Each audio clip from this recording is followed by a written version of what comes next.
Hello, my name is Zachary Baptist, and today I'll present to you typhoid fever. The objectives I will go over in my presentation today are background, history, transmission, diagnosis, symptoms, statistics, prevention and treatments, experiment, results, conclusion, references, and at the end of my PowerPoint, I will open the floor to any questions, comments, or constructive criticism. Background. So typhoid fever is caused by a bacterium called Salmonella typhi. It is a life-threatening disease and is mostly contracted by international travelers. Typhoid fever is most common in the developing world. Typhoid fever was first reported in 430 to 424 BC. There was an outbreak in the Athens population, killing 1/3 of the population and also killed the leader Hercules. Writings from the ancient historian Thucydides was the main source of information we have on this outbreak. Thucydides also contracted this disease, but lived to write about it. The first description of typhoid fever was made by Thomas Willis in 1659. Typhoid bacillus was first discovered by Carl Joseph Eber in 1880, and the name typhoid fever was first proposed for this disease by Pierre Charles Alexander Lewis. The first case of typhoid fever traced was in 1907. It was identified on a girl named Mary Mallon, otherwise known as Typhoid Mary. She was a local chef in New York for 7 years, calling her to be closely associated with 53 other cases and also 3 mortalities. She was later quarantined due to an outbreak that was believed to be caused by her. The first successful vaccine for typhoid fever was made by Almroth Edward Wright in 1897. The first American typhoid vaccine was made by Frederick F. Russell in 1909.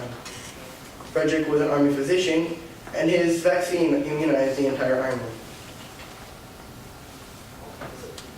Typhoid fever is caused by a bacterium called Salmonella typhi.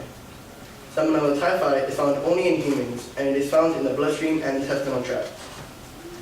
Carriers are people who have been infected with typhoid fever, but have recovered, but still continue to carry the bacterium. Typhoid fever can be transmitted when carriers or actively infected people are shedding salmonella and handle consumables such as food or drinks. When other people consume the consumables, then the disease will enter their body, multiply, and enter their bloodstream. The disease can also be transmitted by drinking contaminated water. Water that is used for drinking or washing food can be contaminated by sewage. There are 3 common diagnosis types used for typhoid fever: stool, urine, and blood. These tests are not always effective the first time used, and a series of tests may be needed before they get accurate results. Bone marrow testing is another way of diagnosis they use. It is a more accurate way of testing, but is much more time-consuming and painful, causing it to be used only if the other tests are proved to be inconclusive. Symptoms. The incubation period of typhoid fever is 8 days to 2 weeks. Early symptoms of typhoid fever include fevers up to 103 degrees, feeling ill, loss of appetite, headache, dry cough, and abdominal pain.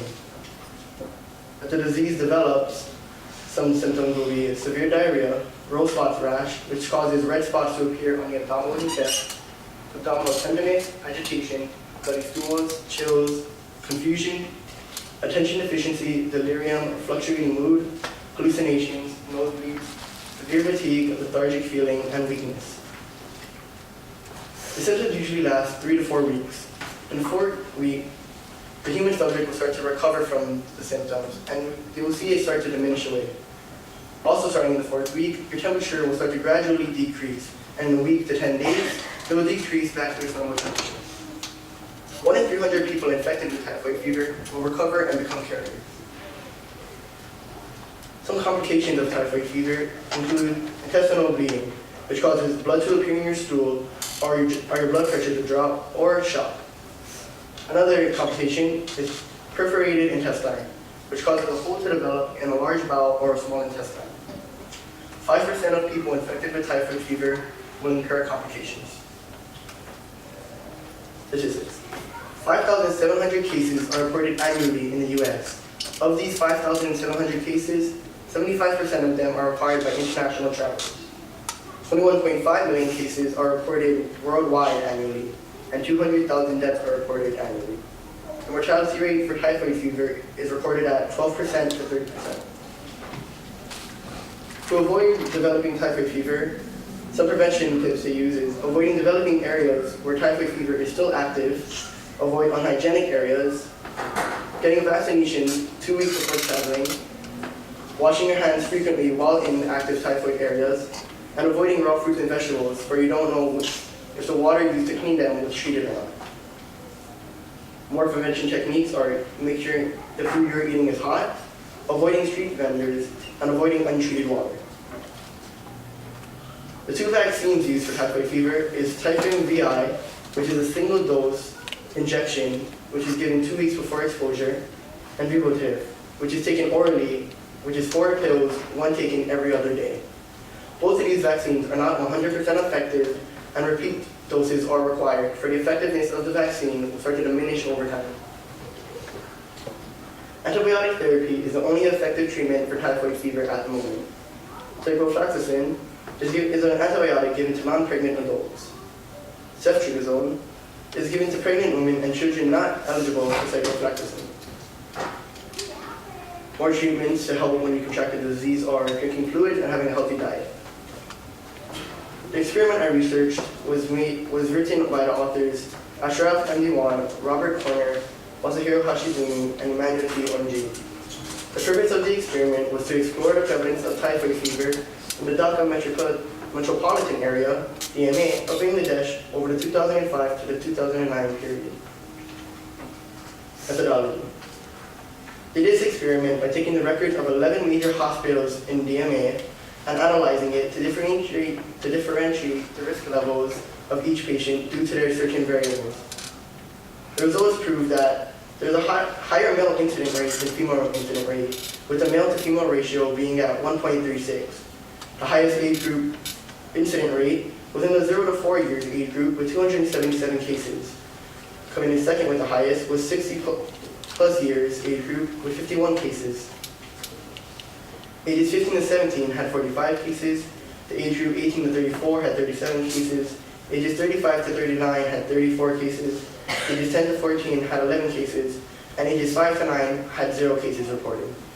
It is unknown why ages 5 to 9 age group had 0 cases reported. The median age of these cases was 14 years of age. 35 people died during the study, and the majority of the mortalities came from the ages 35 to 59. From the results, we can also conclude that more cases occur during the monsoon months. Monsoon months is the rainy season. We also can conclude that the temperature increase can significantly increase the risk of gaining typhoid fever. Also, the distance between housing and bodies of water can also affect your risk for contracting typhoid fever. In conclusion, measures can be taken to decrease the typhoid incident rate. These measures include making sure people get the vaccinations to prevent contracting the disease, telling people about better hygiene habits so they have a less chance of contracting it, and telling people about the risk in their living style, also helping them to prevent contracting the disease.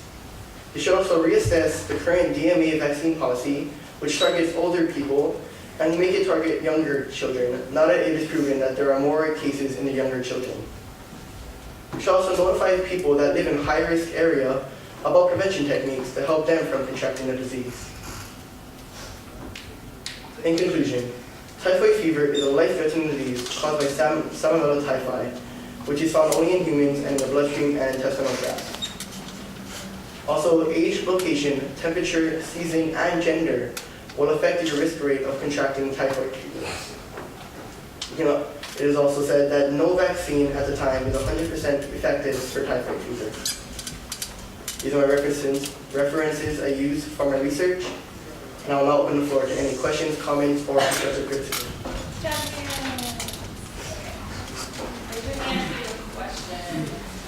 Jack. How much does the vaccine cost? Vivotif, which is the oral vaccine, costed $25 to $49. Typhoid VI, which is the injected vaccine, costs $91 to $95. Kiola. What is delirium? Delirium? Yeah, it was on the symptoms slide, I believe. Oh, it's a state of where you're kind of, your brain isn't all there and you're kind of confused about what's happening.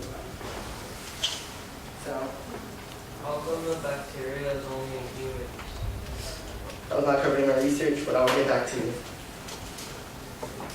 Carson, Did Mary Mallon eventually die from typhoid? she did eventually die in her early 30s, I believe. Rahul? For the vaccine, you said that, so you said there was like a global vaccine, but then there was an American vaccine created, but where was the global vaccine created? It was not stated in the article. Questions? One more question? Dave, What is this disease the disease is most prevalent in Asia, Africa, Eastern Europe, and Latin America. Jazz hands for that.